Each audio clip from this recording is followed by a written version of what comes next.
Well, hello and welcome to our video. My name is John Watson. Today I want to talk to you about this expression that you probably have heard before, and it goes something like this: dig your well before you're thirsty.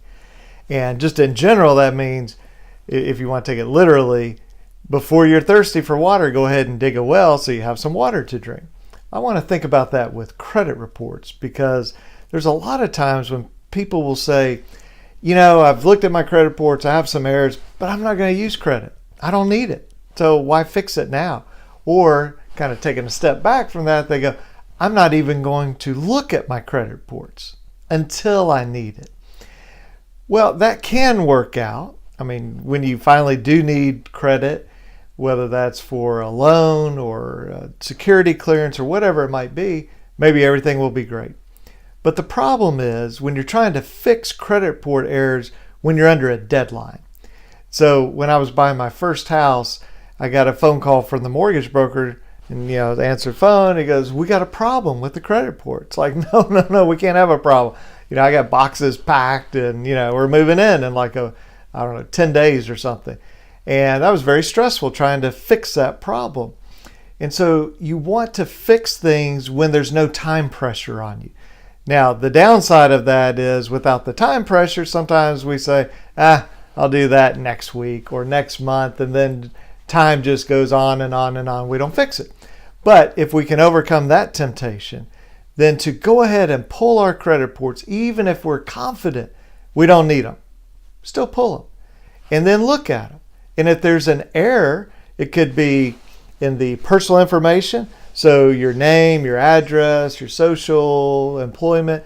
It could be on accounts. So Bank of America account, Capital One, whoever it might be.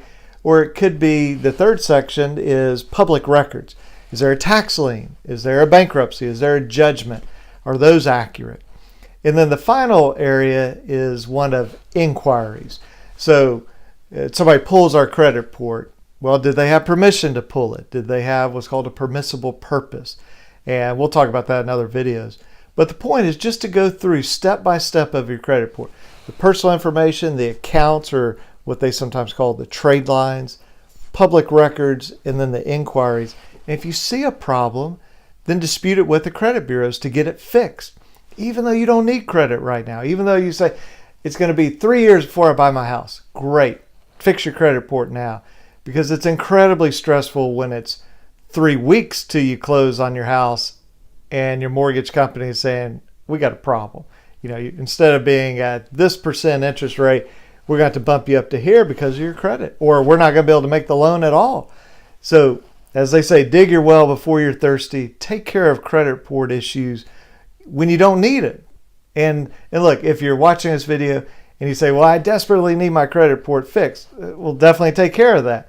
But the point of this video is, even if you don't need your credit reports right now, check them out. You can do it for free through annualcreditreport.com and get Equifax, Experian, TransUnion. You can also go to SageStream, go to Innovis, and pull those credit reports as well.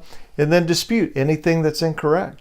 And they'll either fix it, great, or if they don't fix it, then you sue them under the Fair Credit Reporting Act. Hope this is helpful. If we can give you any assistance and you're in Alabama, give us a call, 205-879-2447, or you can reach us at alabamaconsumer.com. Thanks for watching this video, and hope you have a great day. Thanks. Bye-bye.